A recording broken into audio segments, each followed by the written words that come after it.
What is going on, everyone? Hope you're having a wacky Wednesday. I am fired up today. I'm going to probably make a bunch of content because I've had like 10 straight days of events and I have all these questions that people were asking me on my mind and little anecdotes that I shared that people found value in. So hopefully you don't mind me just sharing those things with you now. So the first 2 days were actually events that we attended and spoke at, which is at SaaS Academy, Dan Martell's event. And I was fortunate enough to be at the speakers table, which was value in and of itself. And one of the people who was at the speakers table with me was a man named Marcus Rivera.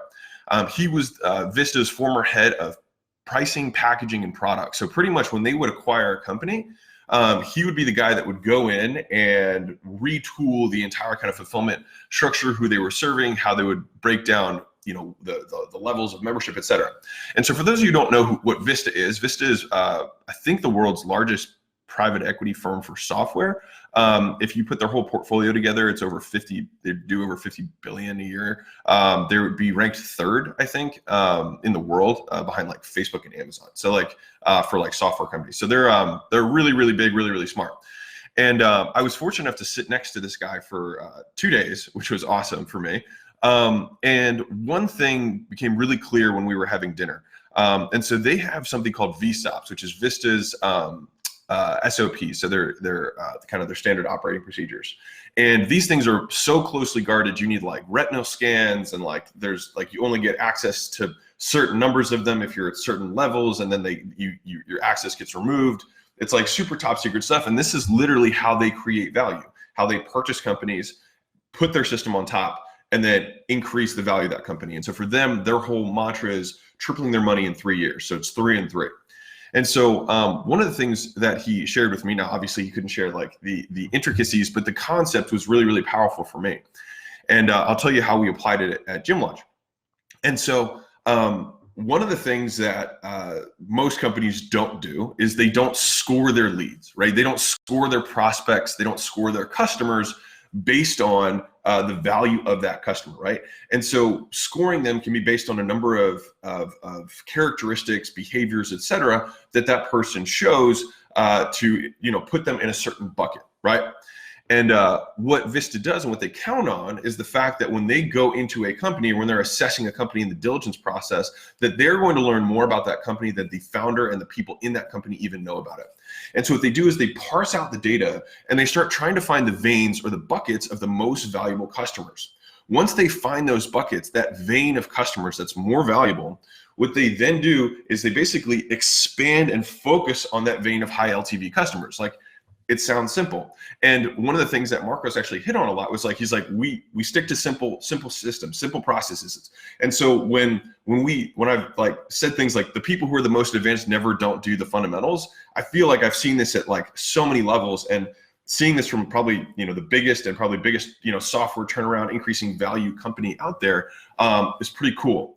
And so let me tell you what we did to kind of go through this process. And so Marcos was explaining that they don't even just do it for customers. They do it for prospects, opportunities, and customers. So 3 different segments they're going to look and score at each part of the pipeline, all right, using the analytics that they have in the teams that they do. Now you're like, okay, cool, that's awesome, Alex. How does this make more money at my gym? And so let me tell you how we're applying it right now. And so what we did is we took the last 90 days, I think it was July, August, September, or maybe it was September. I think it was July, August, September. So we took a 90-day block of time, and we looked at all of our exits, all of our escalations, what the people who kind of sucked the most, are people who didn't get the most results, whatever way you want to put it, the people who were the hardest to serve and who got the least results using our program. And then we looked at the converse of that, the reverse of that. What were the characteristics of the people who made the most money, who got the highest returns, who were the easiest to work with, right? And so what we found, here's some unsurprising facts. If you are not a gym owner, right, you don't do as well as people who are gym owners. Crazy facts, right? And we also learned that if you're not full-time in your gym and you have a job outside and you're trying to do a gym as a side hustle or something, you don't do as well as people who are fully committed to their gym. If you don't have a signed lease or a building of your own, you don't do as well as someone who has a building of their own, right? And if you don't have any employees, it's harder for you to do this, mostly because there's a huge time constraint, right? Like it takes effort to implement new systems, because not only do you have to keep your existing business going, you have to start working on top of that in order to dig yourself out of the hole, right? And so when we found those characteristics, what we started doing is we started filtering and qualifying our front end. And so we started doing this for the month of October, all right? So we took the 90 days, we took the findings, and then we implemented it for the month of October. Right now we're in November, and what's crazy is this: from the previous 4 weeks, so in September, the last 4 weeks, compared to after we started doing this qualification, here's two crazy numbers I'm going to share with you.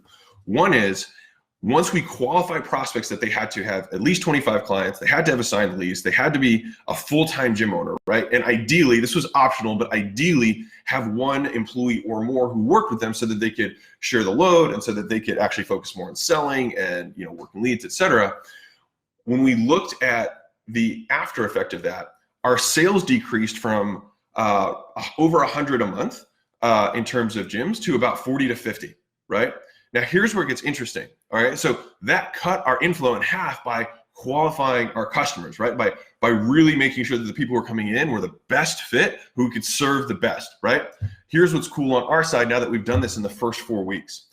In the 4-week period, since then, the people who started after those qualifications, we've had 0 escalations from those people.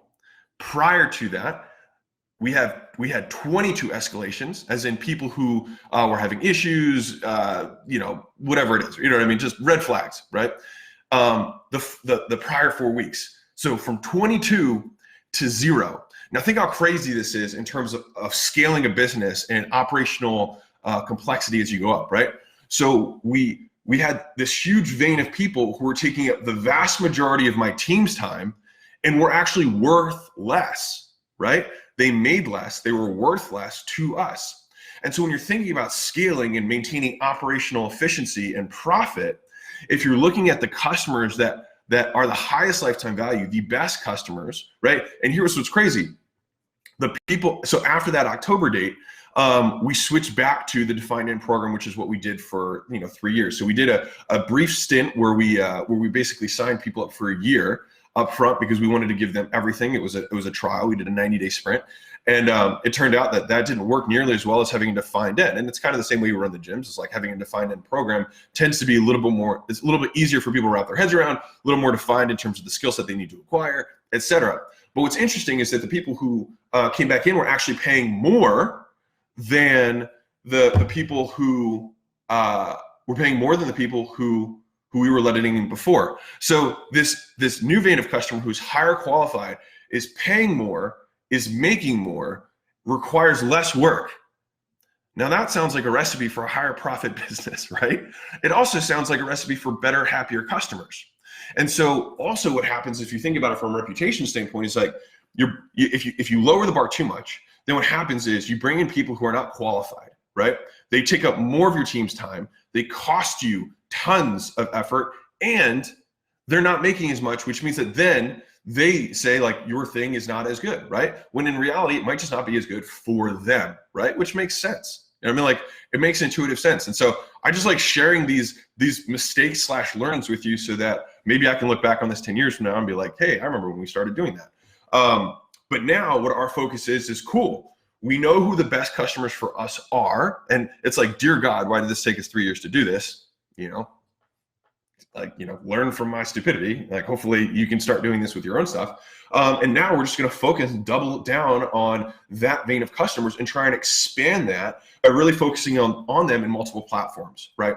And so I say this to say, if Vista has repeatedly, been able to go from, they're not a super old firm, from basically nothing all the way to 50 billion in a very short period of time, it's because they know how to extract and amplify value. And the biggest thing is not change. They do, sure, they tweak the pricing, they find the right buckets, etc. But they do that by analyzing the customers better than the business that they're purchasing even knows their own customers. And so I would challenge you. Now, this may sound like super analytic, but it's not. All you have to do is look over the last 3 months, okay? Look at the people who left your business, all right? And this is where you get the best data is from all the people who leave, right? So look at the data from the people who left your business. Try and get think about as many character traits as you possibly can. What's their age? What's their job? What are their goals? What did they sign up for? How much money down did they start with? What did they sign up for in terms of their continuity, etc.? And if you can piece those things together, then you're going to get a really good idea of who the good customers are and who the bad customers are. And it's okay to have a stern line, because we're doing this now. Now the thing is like in the short term, you could be like, oh my gosh, my inflow cut in half, but so did all my operational overhead and the issues that all the work that the team had to put together to try and service these people who were not necessarily the best fit, right? And so I share that with you, and I'll give you one more tidbit that I learned from him. And so we learned this from the whole event, which we took as a huge takeaway for us that you can totally apply to your gym, is that customers in a recurring based business, or really any business, decide whether they're going to stay at 2 points at the beginning of your life cycle, all right? Between the sale and when they start getting the thing, right? The service, the product, the whatever. And once they start using the product, the implementation or onboarding period. So in that period, so if you're doing an orientation with your clients, right? They buy something, all right? The time between the purchase and when they start getting the thing, which would be your orientation, and the actual orientation itself is typically when people are already making the decision of whether they're going to stay with you in the long haul, all right? Which means if right now you just think your orientation is an aftermath, it's like, oh yeah, now we have to fulfill that thing we sold, you're screwed, right? You're getting by just on the fact that you have enough volume in the door, but you're losing massive amounts of money by not making that a completely choreographed experience that you're really focusing on over delivering a value. And the way to do that is to demonstrate the skills that they're going to need to be able to use your services, right? And so whether that they not just saying, hey, yeah, you should download this app, yeah, you'll figure it out, but actually doing it with them, holding their hand, and then having them duplicate the process so that you can see that you've transferred the skill to them so that they now know and they are self-sufficient in being able to consume your services, right?